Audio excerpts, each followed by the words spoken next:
চ্যানেলে আপনাকে স্বাগত। বিশ্বখ্যাত বৈজ্ঞানিক আইনস্টাইন এবং তার ড্রাইভারের চেহারার অনেকটা সিমিলারিটি ছিল। তো দীর্ঘদিনে যে সঙ্গগুণের প্রভাবটি কী হয়, তো একদিন ড্রাইভার তার স্যারকে বলছে, আইনস্টাইনকে, যে স্যার, আপনি যে প্রতিদিন লেকচার দেন, বক্তৃতা করেন, আমার শুনে শুনে মুখস্থ হয়ে গিয়েছে, যে কাইন্ডলি আমাকে যদি একদিন সুযোগ দিতেন তাহলে আমি ডেলিভার্ট করতাম। তো বলছে, তোমাকে সুযোগ দিচ্ছে, ঠিক আছে যাবো, কিন্তু এইরকম হবে না, ড্রেসটা তো চেঞ্জ করতে হবে।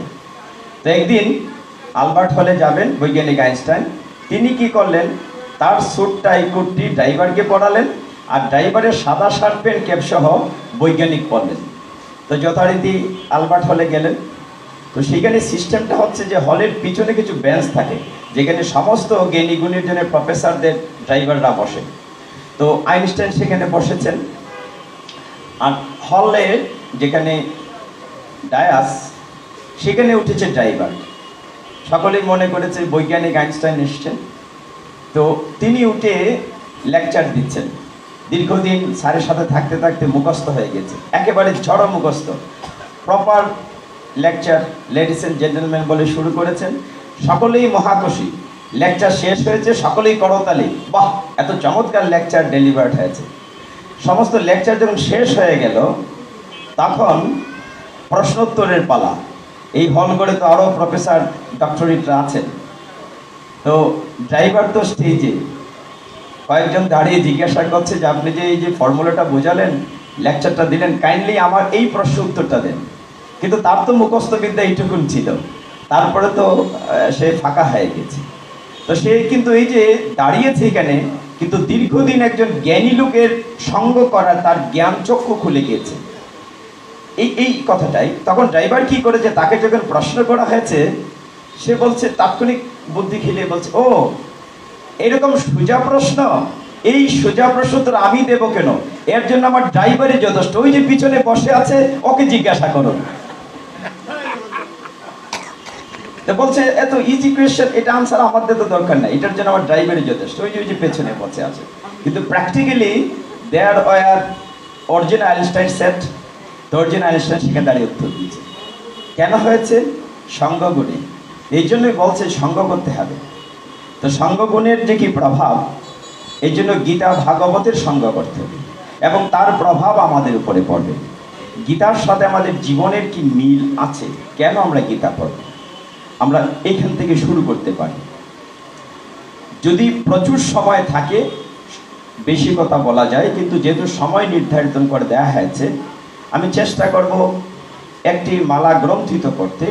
আপনারা সকলেই জানেন শ্রীমদ্ ভগবদ গীতায় 18টি অধ্যায় আছে, 700 শ্লোক আছে। মহাভারতের 20 পর্ব থেকে 18টি পর্ব নেওয়া হয়েছে। এখন একটি পর্ব, 18টি পর্ব, 18টি অধ্যায়, সবকটা শ্লোক নিয়ে আলোচনা করা অল্প সম্ভব না, কিন্তু বিভিন্ন অধ্যায় থেকে বিভিন্ন শ্লোক আলোচনা করলে বুঝতে পারবেন গীতার ভিতরে কী রস আছে। আমরা উল্টো দিক থেকে যে শুরু করি, গীতার সবশেষ শ্লোকটি বলেছেন অন্ধরাজার মন্ত্রী সঞ্জয়।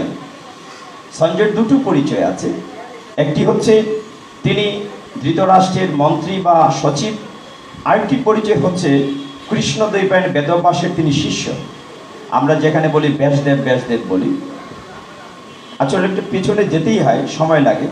গীতার যে আপনার শুরুতে দেখেছেন ওং পার্থয় প্রতিবুদিতাং, যেখানে প্রার্থনা করেন বা মঙ্গলাচরণ করেন, সেটি লিখেছেন শঙ্করাচার্য। অনেক গীতা গ্রন্থে মঙ্গলাচরণটি নেই, মঙ্গলাচরণ নিয়ে আলোচনা করার ইচ্ছে ছিল, আজকে করব না। তো গীতার শেষের শ্লোকটি সঞ্জয় বলেছে। সঞ্জয় কি বলেছে? সঞ্জয় হচ্ছে ব্যাসদেবের শিষ্য। এখানে একটু ব্যাসদেব সম্পর্কে পরিচয় দেওয়া দরকার। ভারত উপমহাদেশ যখন লুণ্ঠিত হয় 47-এ বা তার আগেও, অনেকেই আক্ষেপ করে বলছিলেন যে আমাদের তো সব সম্পদ নিয়ে যাচ্ছে। মহাত্মা গান্ধী বলছিলেন সব সম্পদ নিয়ে গেলেও আমাদের যদি ব্যাসদেব থাকেন, আমাদের পুরাণ থাকে, আমাদের যদি গীতা থাকে, তাহলে আমাদের কোনো সম্পদ নিল না, সব সম্পদই থেকে গেল। তো ব্যাসদেবের পরিচয়টা যে তার নাম হচ্ছে শ্রীকৃষ্ণ, তিনি দ্বীপে জন্মেছেন বলে দ্বৈপায়ন, শ্রীকৃষ্ণ দ্বৈপায়ন। সমগ্র বেদকে যিনি আলাদা আলাদা বিভাগ করেছেন, এই জন্য বেদব্যাস কৃষ্ণ।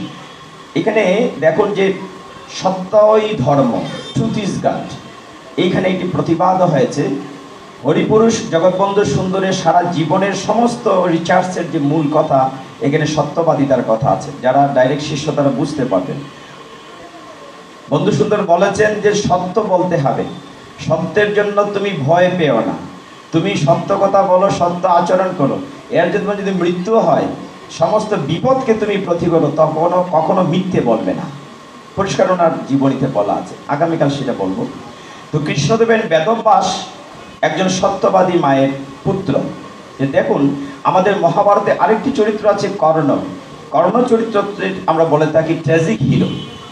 সে সারা জীবন তার পিতাকে মাতাকে সে পরিচয় জানে না, আক্ষেপ ছিল। এই কারণে তাকে আমরা ট্র্যাজিক হিরো বলি। কারণ তার মা কুন্তী দেবী কুমারী অবস্থায় সূর্য দ্বারা সন্তান প্রাপ্ত হয়েছিলেন। এখন কি করে আপদ বিদেয় করা যায়, জলে ভাসিয়ে দিয়েছিলেন কর্ণকে। কিন্তু ব্যাসদেব এর মা ছিলেন মৎস্যগন্ধা। আপনারা সকলেই জানেন যে দাস রাজার পালিত কন্যা ছিলেন মৎস্যগন্ধা। মেয়েটির গা থেকে মাছের দুর্গন্ধ বেরোতো, এতটাই কুৎসিত ছিল যে জীবনে কোথাও বিয়ে হবে এরকম ভাবাই যাচ্ছিল না। যখন মেয়েটি বিবাহযোগ্য হয়েছে, তার পিতা খুব চিন্তায় পড়েছিলেন যে মেয়েটিকে কোথায় বিয়ে দেব। তো মহতের যে কৃপা, মেয়েটিকে বলছেন তুমি নদীর তীরে যাও, ভোরবেলা মণি ঋষিরা স্নান করতে আসেন, যদি কোনো মহতের কৃপা হয় তাহলে হতেও পারে। সেই চিন্তা করে মৎস্যগন্ধা মেয়েটি প্রতিদিন নদীর তীরে বসে থাকত। একদিন ভোরবেলা যখন মণি ঋষিরা স্নান করছে, দীর্ঘকায়া, অনেক লম্বা এক মণি, দীর্ঘকায়া মণির চরণে প্রণতি নিবেদন করেছে অন্তর্যামী মণি। তিনি সাথে সাথে বলছেন তথাস্তু, বলার সাথে সাথে সমস্ত গায়ের দুর্গন্ধ তো দূর হয়েছে, মৎস্যগন্ধা একেবারে রূপসী সুন্দরী হয়ে গেছে। তিনি মণিবরকে, মণির নাম ছিল পরাশর মণি, তো পরাশর মণিকে প্রণাম করেছেন। প্রণাম করে বলছেন আমি তো কৃতজ্ঞ, আমার জীবনটাই ফিরিয়ে দিয়েছেন, কিন্তু হে মণিবর, এর বিনিময়ে আপনাকে আমার এই জীবন যৌবন ছাড়া দেওয়ার মতো কিচ্ছুটি নেই, আপনি কৃপা করে গ্রহণ করুন। পরাশরমণি মৎস্যগন্ধাকে গ্রহণ করেছিলেন, তাকে একটি পুত্র সন্তান গর্ভে দিয়ে চলে গেছে। মেয়েটি বাড়িতে ফিরে তার বাবা দাসরাজকে লুকোয়নি, চিৎকার করে বলছে বাবা, আমি পরাশরমণির পুত্র সন্তানের জননী হতে চলেছি। সত্য গোপন রাখেনি, সত্যশ্রয়ী মাতা। সেই সত্যাশ্রয়ী মাতার সন্তান হচ্ছেন কৃষ্ণদ্বৈপায়ন বেদব্যাস। আমি এই কথাটা বলছি যে সত্যের উপর গুরুত্ব বন্ধু সুন্দর কেন দিয়েছেন। আমাদের সমস্ত গ্রন্থের যিনি রচয়িতা, 18টি পুরাণ, 18টি উপপুরাণ, সমস্ত কিছু, তিনি হচ্ছেন কৃষ্ণদ্বৈপায়ন বেদব্যাস। কে? সত্যাশ্রয়ী মায়ের সন্তান। ওইদিকে ট্র্যাজিক হিরো কর্ণ, আমি সেদিকে যাচ্ছি না। সেই সঞ্জয় আমি গীতা থেকে আস্বাদন করব। গীতার 18টি অধ্যায়ের সবটা শ্লোক হয়তো আমরা বলতে পারবো না, কিন্তু আমি 1 ঘন্টার ভিতরে সমস্ত গীতা থেকে একটি মালা গ্রন্থিত করতে প্রয়াসী হব। একটু মন দিয়ে খেয়াল করুন। শেষের শ্লোকটি বলেছেন সঞ্জয়, কি বলেছেন? যত্র কৃষ্ণ যুগেশ্বর, যত্র পার্থ ধনুর্ধর, তত্র শ্রী বিজয় বুদ্ধির্দোবা নীতির মতির মম। যে পক্ষে থাকে নেই কৃষ্ণ যুগেশ্বর, যে পক্ষে থাকে নার পার্থ ধনুর্ধর, সেই পক্ষে শ্রী বিজয় লক্ষ্মীয় সম্পদ, সেই পক্ষে ধর্মনীতি ইহা মূঢ় মত। গীতার একদম শেষের শ্লোকটা থেকে শুরু করেছে, 700 নং শ্লোকে। সেখানে সমস্ত গীতার সিদ্ধান্ত দেওয়া আছে কেন আপনি গীতা পড়বেন। সেখানে বলা হচ্ছে যে পক্ষে কৃষ্ণ থাকেন, যে পক্ষে ধনুর্ধর থাকেন। তার অন্ধ রাজা ধৃতরাষ্ট্র সঞ্জয়কে জিজ্ঞাসা করছিল কারা জিতবে, এই যুদ্ধের ফল কি হবে। তিনি সরাসরি যেহেতু তার রাজাকে বলতে পারেন না যে আপনারা হেরে যাবেন, ইনডিরেক্টলি ইঙ্গিতে বলছেন যে পক্ষে কৃষ্ণ আছেন, যে পক্ষে ধনুর্ধর আছেন, সেই পক্ষে বিজয় হবে।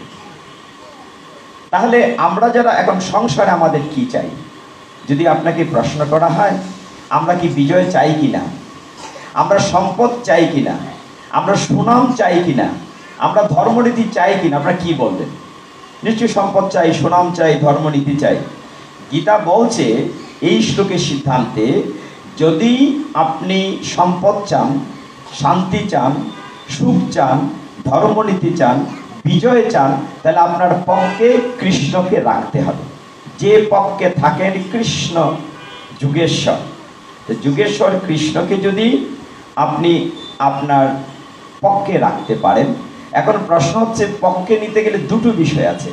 আপনার বাড়িতে যখন ঝগড়া বিবাদ হয়, মারামারি হয়, আপনার পক্ষে কারা বেরোয়? আপনার আপনজন লাঠিসোঁটা নিয়ে বেরোয়। মামলা মকদ্দমা হলে আপনার পক্ষে কে যায়? আপনজন যায়। আরেকটা পক্ষ যায় যদি টাকা দিয়ে বুকিং করা যায়। But there is no scope to give something to the almighty Shrikrishna. কিন্তু ভগবান যেহেতু আমার সাথে মূর্ত না, তাকে তো টাকা দেওয়ার কোনো সুযোগ নাই। তাহলে ভগবানকে কি করে পক্ষে নেওয়া যাবে? গীতাতে আপনারা শুনেছেন যে আপনার যদি জয় দরকার, সম্পদ দরকার, শান্তি দরকার, ভগবানকে পক্ষে নিতে হবে। এই টোটাল বিষয়টা গীতায় শিক্ষা দিয়েছে।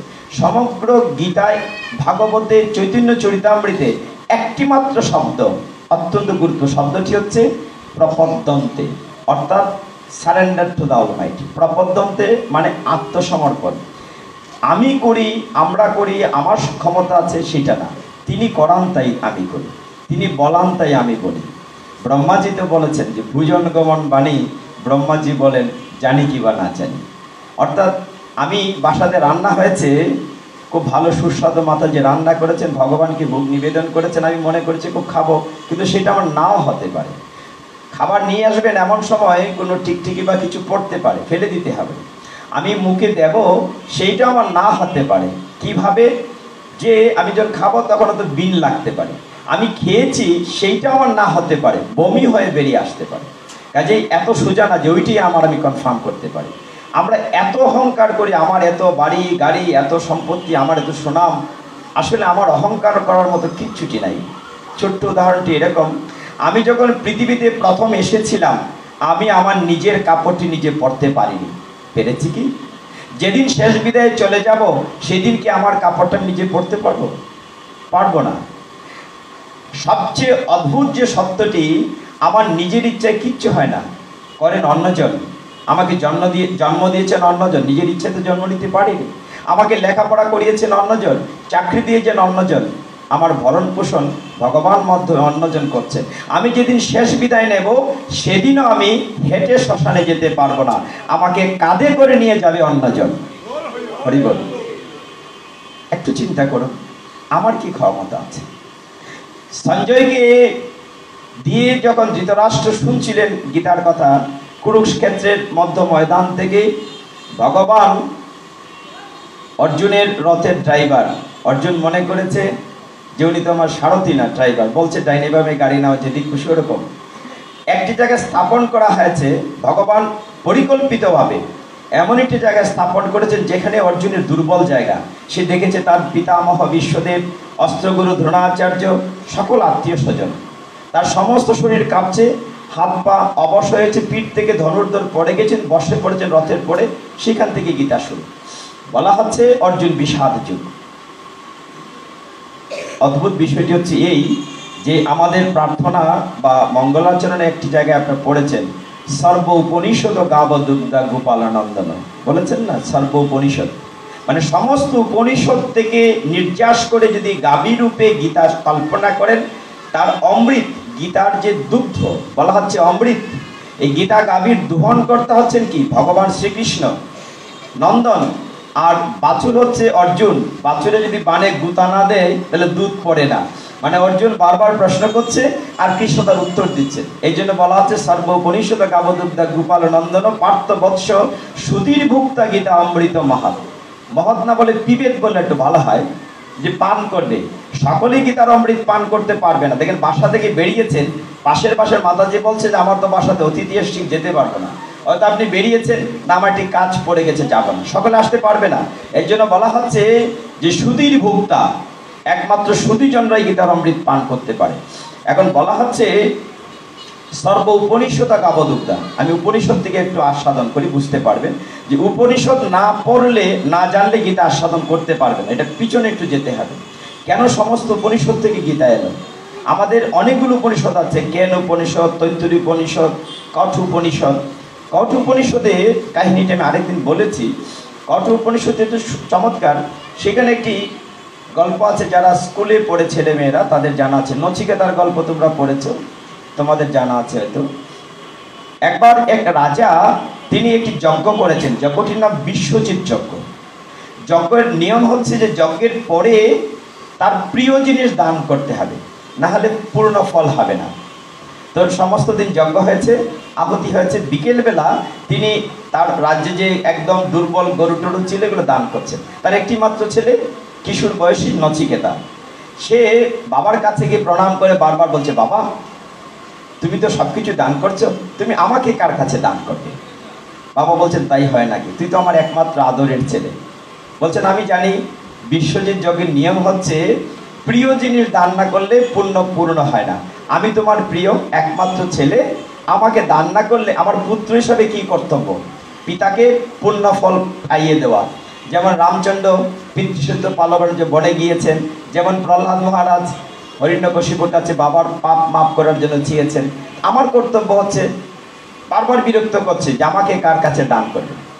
যখন বারবার বিরক্ত করছে, রাজা রাগ করে বলছেন, যা, তোকে আমি যমরাজার কাছে দান করলাম। সন্ধ্যা হয় নচিকেতা সেজে গুজে রেডি হয়ে সে জমালয়ে যাবে, তৈরি হয়েছে। গিয়ে বাবাকে প্রণাম করেছে, মাকে প্রণাম করেছে। বাবা আমি যাই জমালয়ে, আমার জন্য আশীর্বাদ করো। বলছে, তা কি করে হয়? বলে, তুমি না আমাকে দান করেছো যমরাজের কাছে, এখন না গেলে কি তোমার সত্যভঙ্গ হবে না?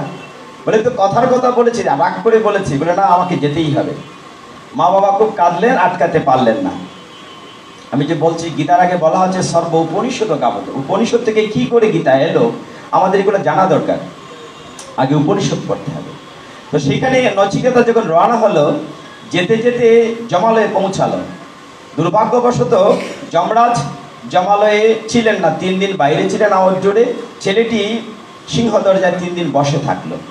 3 দিন পরে যমরাজ ফিরে এলে দেখলেন একটি ছেলে জীবিত বসে আছে। তাকে ডাকলেন, বলেন, তুমি এখানে কেন এসছো? বলে, আমার বাবা তোমার কাছে আমাকে দান করেছেন, দয়া করে আমাকে ডিউটি দাও, আমি আই হ্যাভ টু সার্ভ, সেবা করবো আপনার। যমরাজ আটকে উঠলেন, কি বলছো কি? এখানে তো জীবিত লোক আসে না, মৃত্যুর পরে আসে, তুমি ফিরে যাও। বলে, না, কখনো যাওয়া যাবে না, বাবা আমাকে আপনার কাছে পাঠিয়েছেন, দান করেছেন, কোনোভাবে সে ফিরে যাবে না। কত বোঝালেন। যমরাজ বললেন, যাই হোক, তুমি তো আমার অতিথি, কারণ 3 দিন তুমি আমার দরজার বাইরে বসেছিলে, কিচ্ছুটি খাওনি হয়তো, তো তুমি 3 দিনের জন্য তুমি 3টি বর চাইতে পারো, তুমি চাও? তো নচিকেতা বলল, দিবেন তো? বলে, হ্যাঁ দেব। 3টি বর চাও। যে প্রথম বরটি হচ্ছে, আমি যখন এখানে এসেছিলাম আমার মা বাবা আমার জন্য খুব কান্নাকাটি করছিলেন, মায়ের মনের কষ্ট, বাবার মনের কষ্ট, মা বাবার মনের কষ্টটি তুমি দূর করে দাও। যমরাজ বললেন, তথাস্তু। দ্বিতীয় বরটি হচ্ছে, আমি যখন আবার ফিরে যাব, রাজ্যের লোক হয়তো আমাকে সেরকম গ্রহণ করবে না। কেন গ্রহণ করবে না? যে একটা লোক মৃত হলে আবার যখন জীবিত লোকে যায় তাকে গ্রহণ করার কথা না। আমরা যতই আমাদের মৃত পিতামাতার দিবসই পালন করি, কিন্তু মৃত্যুবার্ষিকী যদি আমার পিতামাতা জীবিত হয়ে আসে, মনে হয় না আমরা গ্রহণ করতে পারবো, ভূত দেখে ভয়ে পালাবো। এই প্রসঙ্গে রবি ঠাকুরের একটি গল্প আছে, জীবিত মৃত। কাদম্বিনী মরিয়া প্রমাণ করিল যে সে মরে নাই। কাজেই আমাকে এই বর দাও, যাতে আমার সমগ্র রাজ্যবাসী আমাকে আবার আগের মতো গ্রহণ করে। যমরাজ বললেন, তথাস্তু। তৃতীয় বরটি আমার একটি জিজ্ঞাসা। যমরাজ বললেন, বলো বলো, তোমার তৃতীয় বর উত্তর আমি দেব। বলে, তৃতীয় বরটি হচ্ছে আমার জানার বিষয়। বলি, কি বলো না, তোমার কি জানার বিষয়? নচিকেতা বলছে যে জানার বিষয় হচ্ছে মৃত্যুর পরে মানুষ কোথায় যায়, তার জীবের আত্মা বলতে কি, আত্মা এবং দেহ বলতে কি। যমরাজ, সর্বনাশ, আমরা এই প্রশ্ন উত্তর কাউকে দেই না, এইটা ছাড়া তুমি অন্য কিছু চাও। বলে যে, আমার এই উত্তরই দিতে হবে। বলছে, না, তুমি এইটা ছাড়া অন্য কোনো উত্তর চাও। বলে, না, সেটা দেওয়া যাবে না, সেটাই বলতে হবে। আমাদের আত্মতত্ত্ব জ্ঞান, মৃত্যুর পরে আত্মা কি হয়, কত বোঝালেন। তুমি অন্য চাও, তুমি ধন দৌলত চাও, বলার সাথে সাথে লক্ষ লক্ষ কোটি কোটি দেখা গেল হিরে জড়া দেশে। নচিকেতা বলছে, আমি এগুলো চাই না। তো কি চাও? তাহলে তুমি অটুট যৌবন ভোগ করো। বলার সাথে সাথে অনেক অপ্সরী রূপসী মেয়েরা এসছে। নচিকেতা বলছেন, আমি এইটাও চাই না। আমার উত্তর দিতে হবে, প্রকৃতপক্ষে আমি কি? আমি বলতে এই দেহ না, আমি বলতে আত্মা, যার কোনো ধ্বংস নেই। দেহান্তরিত হয়, আত্মার মৃত্যু হয় না। এই বিষয়টা যমরাজ উপনিষদে যেভাবে বুঝিয়েছিলেন নচিকেতাকে, এইটি গীতার 2য় অধ্যায় সাংখ্যযোগ। আমি কথাটা বলতে চাচ্ছি যে উপনিষদ থেকে কি করে গীতা এলো, বলা হচ্ছে সর্ব উপনিষদ কাবল।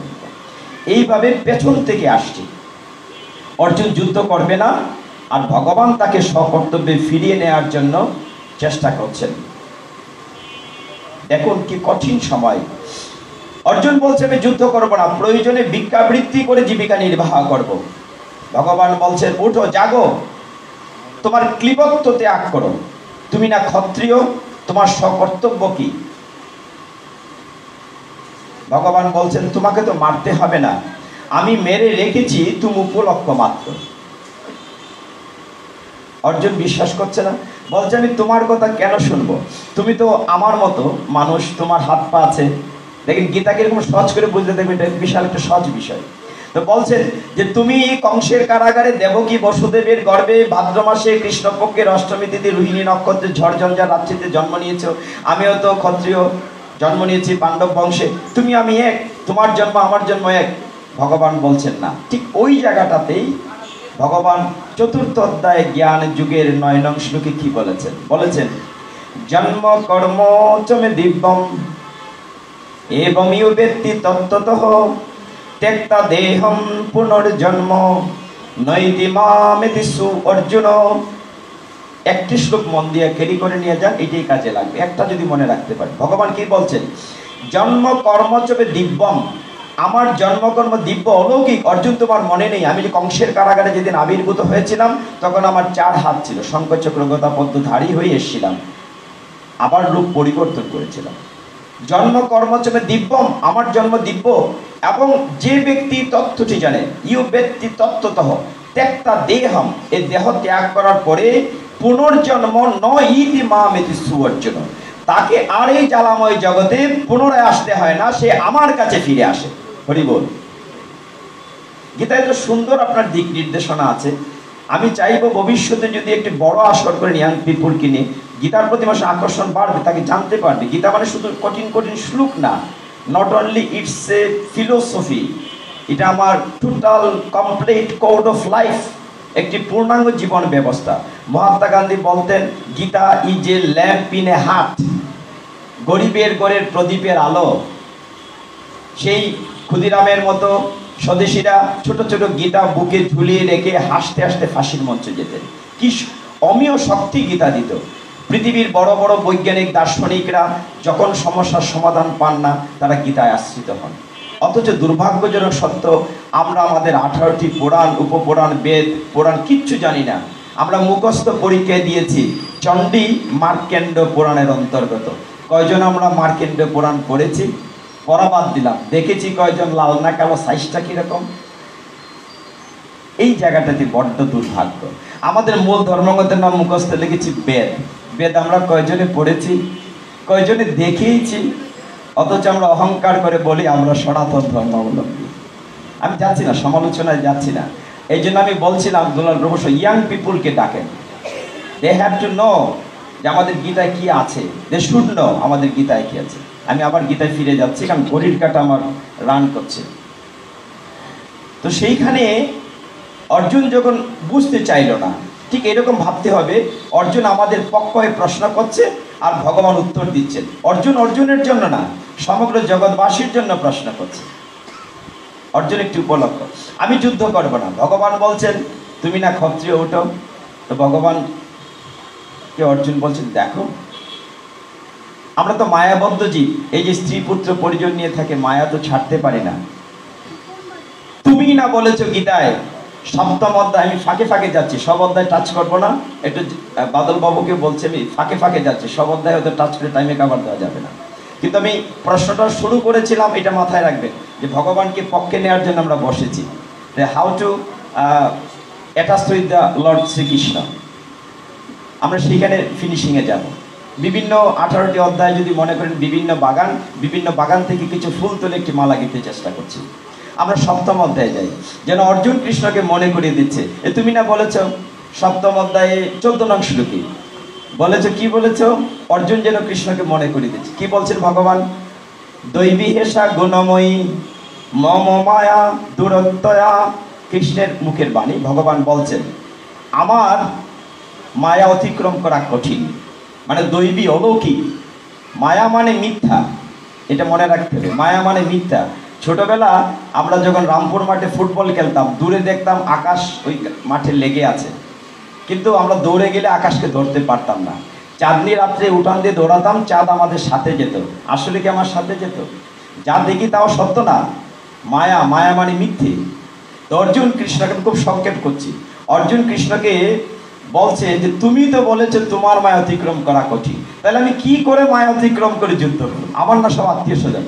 ভগবান বলছেন যে সপ্তম অধ্যায়ের 14 নং শ্লোককে জ্ঞান বিজ্ঞান যুগ, 14 নং শ্লোকের প্রথম লাইনটাতে লেখা আছে দৈবী হিয়াসা গুণময়ী মম মায়া দূরত্বয়া। আমার মায়া দৈবী, অতিক্রম করা কঠিন। পরের লাইনটা পড়ো, এটা অনুষ্ঠুপ ছন্দের, বলছেন পরের লাইনটা পড়ে দেখো কি লেখা আছে। 14 নং শ্লোকের পরের লাইনে লেখা আছে মামেব যে প্রপদ্যন্তে মায়া মেতামে তরন্তিতে।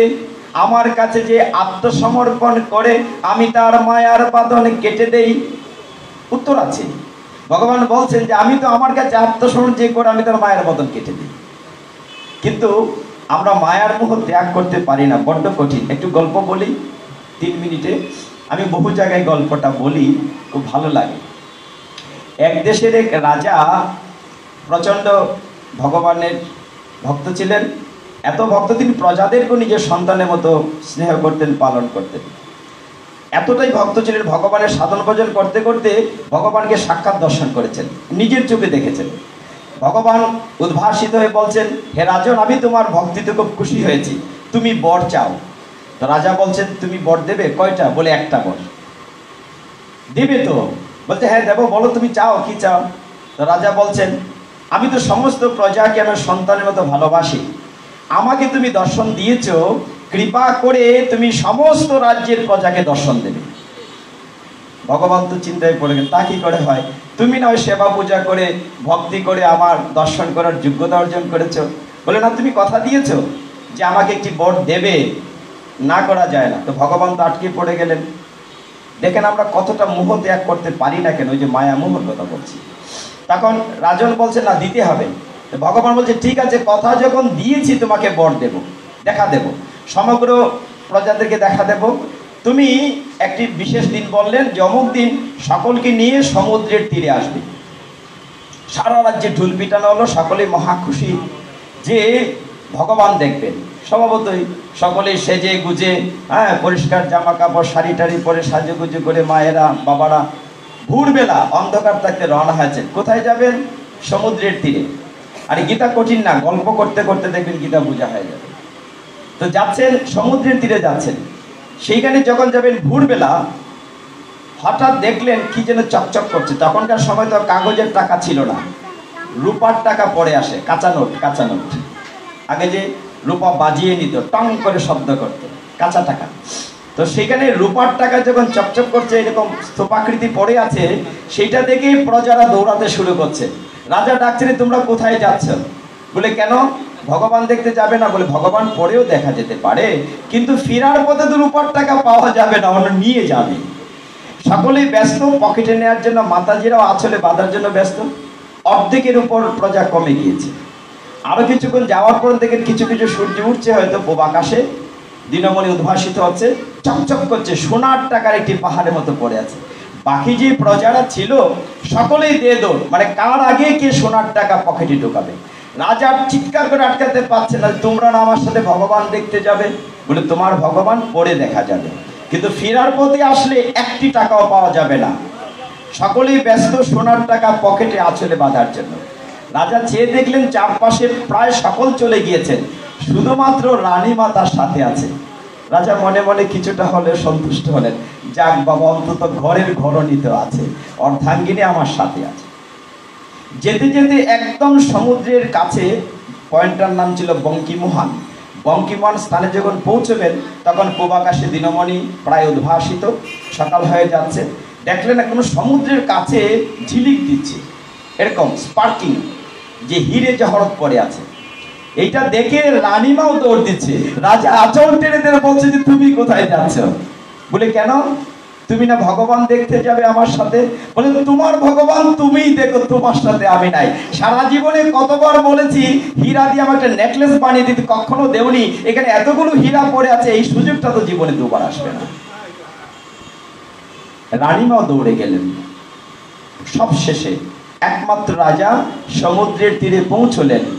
ভগবান উদ্ভাসিত হলেন, জিজ্ঞাসা করলেন, রাজন তোমার প্রজারা কোথায়? আমি তো কথা দিয়েছিলাম সকলকে দেখা দেব। রাজার কোনো উত্তর আছে কি? তিনি একেবারে সাষ্টাঙ্গে প্রণতি নিবেদন করে বলছেন, প্রভু আমায় ক্ষমা করুন। এই মায়ামোহ ত্যাগ করা যে কত কঠিন, এই কথাটাই গীতায় ভগবান বলছেন অর্জুনকে। আমরা আরেকটু আগাই, সপ্তম অধ্যায়, অষ্টম অধ্যায়, নবম অধ্যায় যাই, দশম অধ্যায় যাই।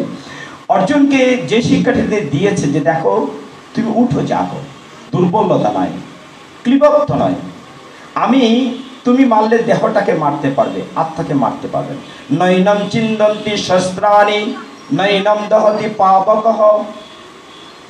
আত্মা এমন একটি জিনিস, তাকে অস্ত্র দিয়ে কাটা যায় না, আগুনে পোড়ানো যায় না, জলে ভিজানো যায় না, বাতাসে উড়ানো যায় না, দেহান্তর হয় মাত্র। আমরা একটা ভাড়াটিয়া বাড়িতে আছি মনে করো, ভাড়াটিয়ার যদি মালিকের ভালো লাগবে না বলবে গেট আউট। এই খাঁচাটি হচ্ছে আমাদের রথ। যদি আজকে সময় থাকতো আমি এখান থেকে কিছু কথা বলতাম এই দেহটা নিয়ে। এই রথটি, এই দেহটাই রথ।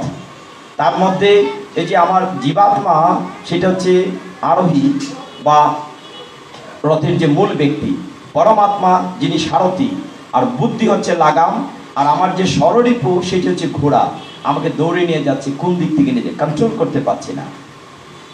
অর্জুনকে আবার গীতায় ফিরে আসে, অর্জুনকে বলছে তুমি উঠো, যুদ্ধ করো।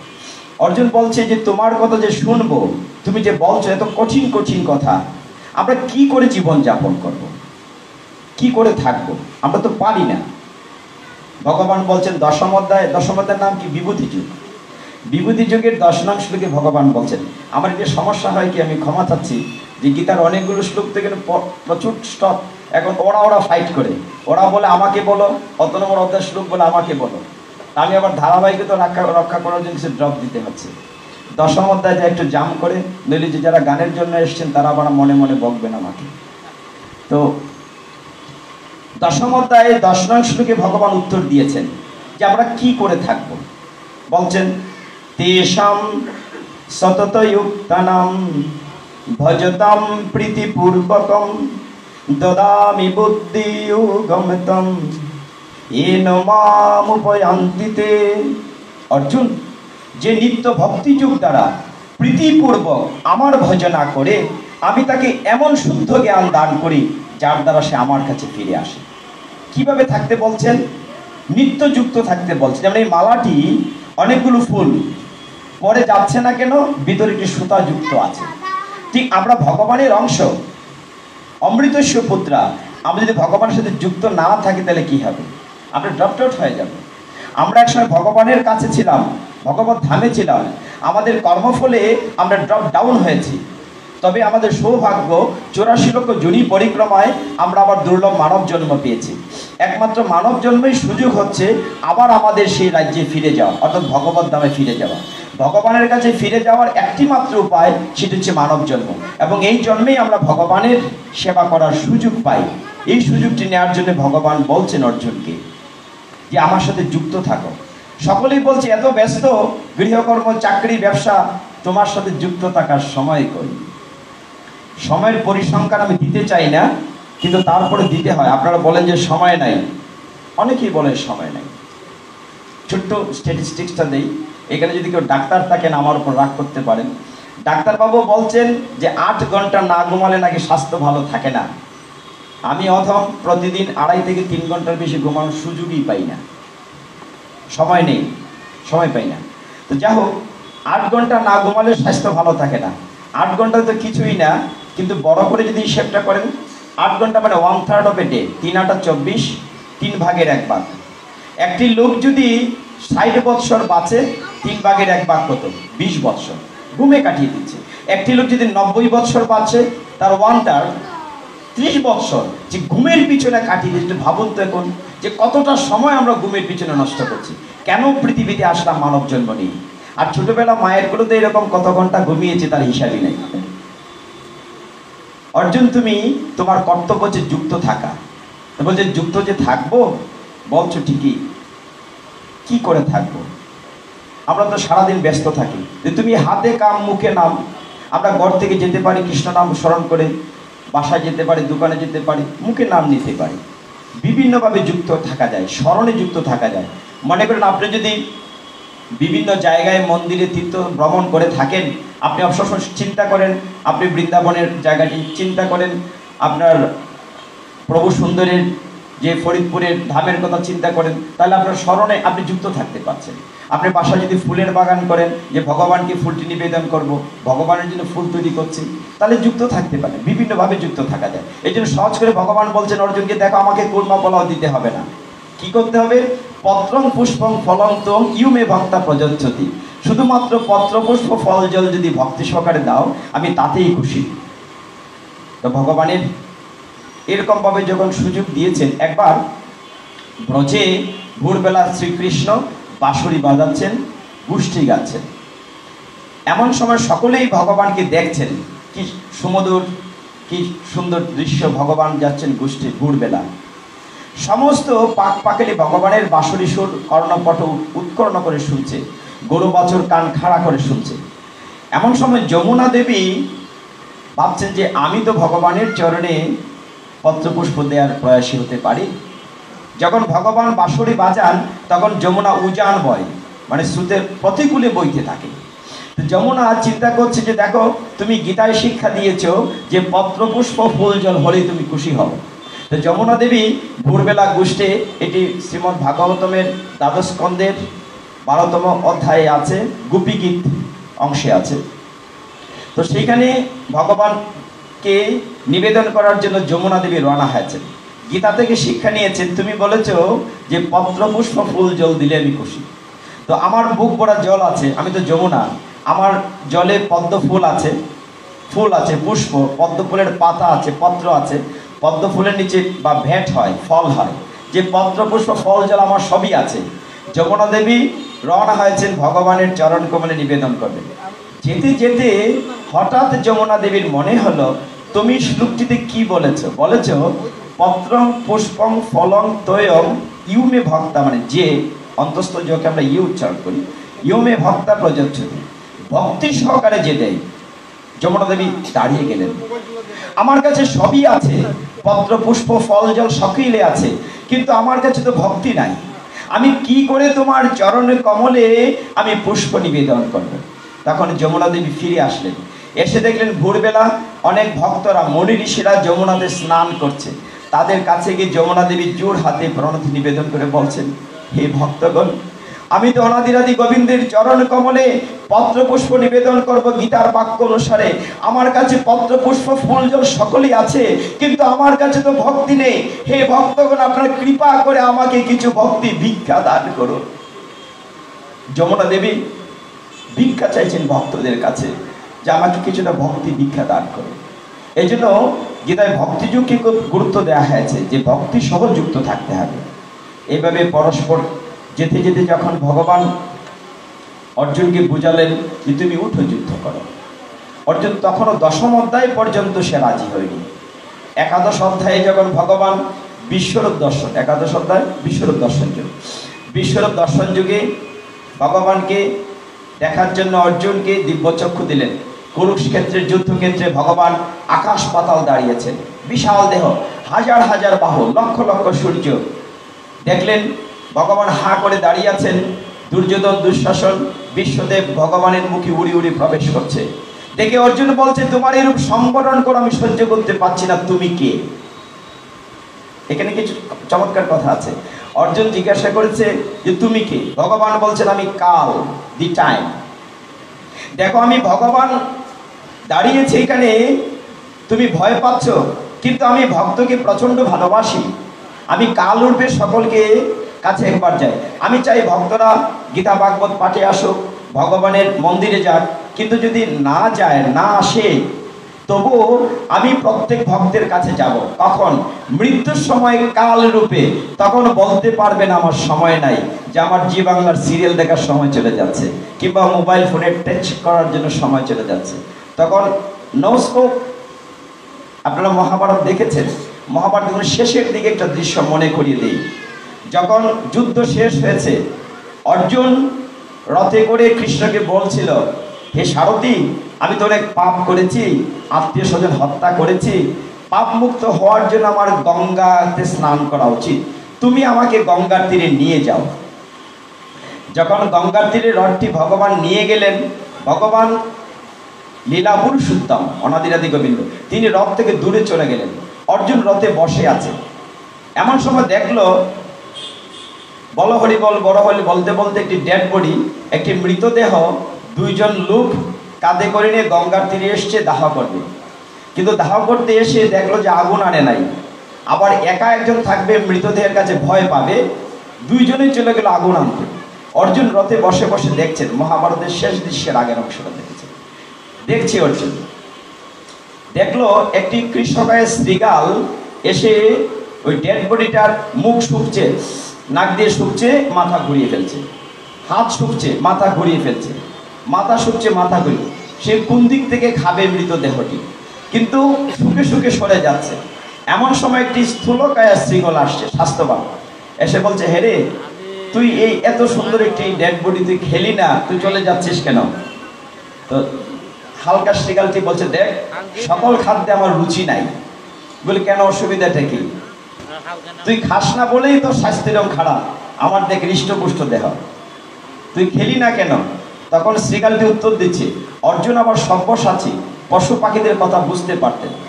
শৃগাল, কৃষ্ণকে শৃগালটি, মোটা শৃগালটিকে বলছে, দেখো যে তুই পাটি খেলি না কেন? বলে, আমি যে লোকটির পা খাবো, এই লোকটি জীবনে কোনোদিন কোনো গীতা ভাগবত পাঠে কোনো মন্দিরে হেঁটে আসে নাই, পায়ের সে ব্যবহার করে নাই, এই জন্য তার আমার পা অভক্ত। তার হাত খেলি না কেন? বলে, এই হাত দিয়ে গুরু বৈষ্ণবকে প্রণাম করার কথা, ভগবানের চরণে চর্চিত পুষ্প দেওয়ার কথা, এই হাতের সঠিক ব্যবহার করে নাই, তাই এই হাত আমি খেতে পারি না। তুই তার কান খেলি না কেন?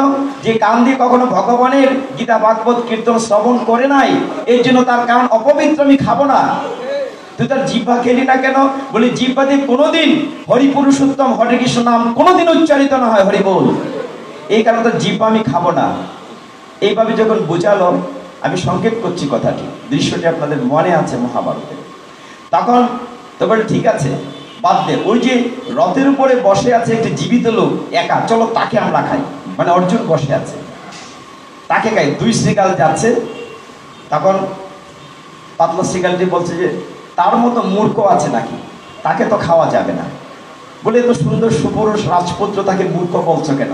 যদি মূর্খই না হতো, শেষ যে গঙ্গাতে স্নান করে পাপ থেকে মুক্ত হবে, যার চরণ থেকে গঙ্গার জন্ম হয়েছে, যে তার রথের সারথি অনাদিরাদি গোবিন্দ, তার সামনে গঙ্গা রেখে সে যাচ্ছে গঙ্গাতে স্নান করার জন্য, তার মতো মূর্খ আছে। এরকম মূর্খকে আমরা ভক্ষণ করি না। অর্জুনকে ভক্ষণ করা যাবে না। তখন যখন কৃষ্ণ ফিরে আসলেন, মূলত কৃষ্ণ লীলাটি করিয়েছেন। যে শব্দটি ছিল সে হচ্ছে শিব ঠাকুর, মানে ভোলানাথ শব্দ সেজেছিলেন। আর দুইজন যে নিয়ে আসছিল, তার যে শৃঙ্গি আর কি আছে না, শিব ঠাকুরের দুই শিষ্য, তারা বহন করে নিয়ে এসেছিল। আর শ্রীকাল হচ্ছে যুগমায়া, এই লীলাটি ভগবান করেছেন, লীলা পুরুষোত্তম। তখন ভগবান যখন ফিরে এসছেন, তখন তার চরণে পড়ে ক্রন্দন কি ক্রন্দন, চরণ ভিজিয়ে দিয়েছে অর্জুন, যে প্রভু আমার ভুল হয়েছে, তোমার চরণ থেকে ভাগীরথ গঙ্গার জন্ম, আর তোমার চরণ কমলের তলে আমি গঙ্গা রেখে আমি পৃথিবীর গঙ্গাকে অবগাহন করার জন্য এসেছি। ঘড়িতে বাজে 9:27। কতক্ষণ আছে আর? কয় মিনিট দেবেন? 2 মিনিট, 20 মিনিট? আচ্ছা, মায়েরা তো রাগ করছেন বোধহয়। আচ্ছা, ঠিক আছে। তাহলে যে দেখুন, আমাদের শান্তি সুখটা কোথায় আছে? ভগবানের চরণ কমলের নিচে। কিন্তু আমরা তা না খুঁজে ওই রকম ঘুরছি। তাহলে একটি বাস্তব গল্প বলি। একবার সুখ লাভের প্রত্যাশায় আমরা দেশ বিদেশ ঘুরি।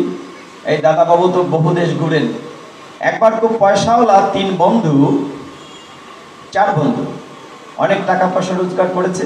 সুখ লাভের জন্য পৃথিবী ঘুরতে ঘুরতে আমেরিকাতে গিয়েছে। সবচেয়ে বেশি সুখ মনে হয় আমেরিকাতেই আছে। আমেরিকাতে গিয়ে কি করেছে? তারা 100 তলা, সবচেয়ে উঁচু হোটেলের 100 তলার রুম বুকিং দিয়েছে, যেখান থেকে বসে আমেরিকাও দেখবে, মজা করবে। সুখ লাভের প্রত্যাশায়। একদিন হলো কি, তারা ঘুরে ফিরে দেখি বিরক্ত লাগলো, আর ভাল লাগছে না। তো নিচে নেমে, লিফটে নেমে তারা নাস্তা করতো। তো একদিন যখন নাস্তা করে উঠবে, আনফর্চুনেটলি সেদিন ইলেকট্রিসিটি ছিল না, যদিও আমেরিকাতে কারেন্ট যায় না। তারা বন্ধুরা এখন 100 তলে উঠবে কি করে? তারা চিন্তা করলো যে একটা কাজ করা যায়। আমরা 4 বন্ধু মিলে আমরা আমাদের জীবনের দুঃখের গল্প বলি। গল্প বলতে বলতে হাঁটলে সিঁড়ি স্টেপ কমে যাবে। তো প্রথম বন্ধু যে প্রস্তাব দিল, চতুর্থ বন্ধু তার জীবনের গল্প শুরু করলো যে বিশ্বাস কর, আমার জীবনটা তো দুঃখের না, কি বলবো, বলে সে কান্না শুরু করেছে। যে কিরকম দুঃখের? যেমন ছোটবেলা মাকে হারিয়েছে, স্টেপ মাদার আমাকে যে কি কষ্ট দিয়েছে, বলতে বলতে ভেঙে করে কাঁদছে। বন্ধুরা হাঁটছে, হাঁটতে হাঁটতে 25 তলা উঠে গেছে।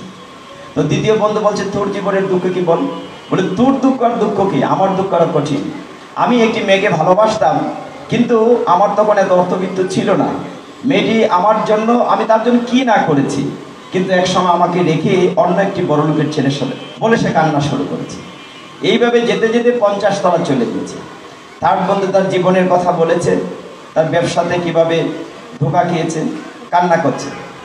75 স্টেপ যাওয়ার পরে, 75 তলা যাওয়ার পরে 100 তলার কাছাকাছি চতুর্থ বন্ধুকে পিড়াপিড়ি বলছে যে তুই না প্রস্তাব দিয়েছিলি তোর দুঃখের কথা বলে, কষ্টের কথা বলে। বন্ধু আমার কষ্টের কথা যদি বলি তোর আর হাঁটতেই পারবি না, বসে পড়বি। বলে বল না, শুনি না। কিন্তু তারা থামছে না, হাঁটছে।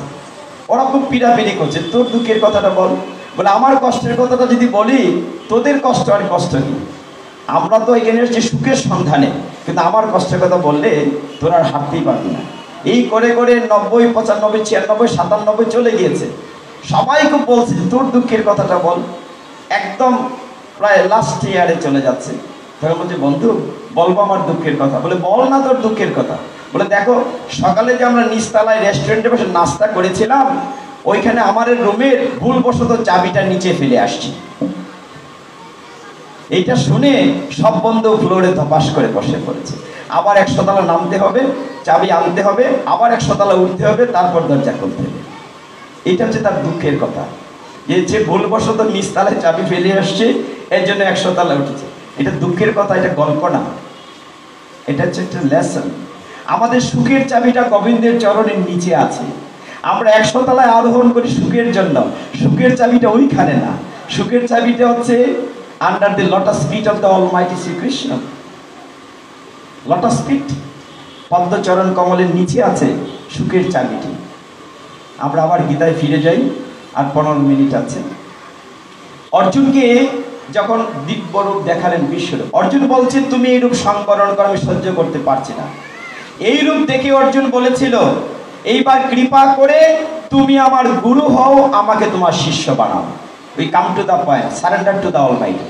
সারেন্ডার করার আগ পর্যন্ত কিচ্ছু হয়নি। বলছিল অর্জুন এইবার তুমি আমার গুরু হও, আমাকে তোমার শিষ্য বানাও।